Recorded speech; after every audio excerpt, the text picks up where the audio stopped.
M A Jinnah road, mobile market, Amma tower. एक दफ़ा फिर दुकान सील कर दी गई है FBR की जानिब से। आपको नोटिस दिखा देते हैं।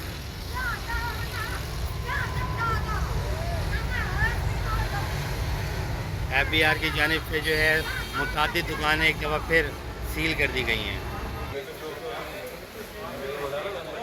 अदनान भाई, ये फिर आज जो है FBR की जानिब से सील की गई है दुकानें। तरफ से जो है वो स्ट्रिक्टली है कि भाई आपने इंटीग्रेट होना है, पॉइंट ऑफ सेल में लाजमी आना है। पॉइंट ऑफ सेल में लाजमी आना है। हाँ, पॉइंट ऑफ सेल में लाजमी आना है। इसी वजह से जो है वो दुकानें सील कर रहे हैं, प्रेशर बना रहे हैं दुकानदारों को, जो है वो करना चाह रहे हैं तो इंटीग्रेट। आज कितनी दुकानें सील की हैं? अभी 7 दुकानें की हैं और मैडम खुद भी आ रही हैं आधे घंटे में। वो कह रही है मैं विजिट करूँगी और इंटीग्रेट कराऊंगी DC। अच्छा, यानी कि जो जो दुकानें उस सेटअप में नहीं आई वो और सील होंगी मजीद? अभी तो नहीं, अभी ये 6 दुकानों को कह रही है हम DC करेंगे, जब ये इंटीग्रेट हो जाएंगे DC करेंगे। ठीक है सर, बहुत शुक्रिया।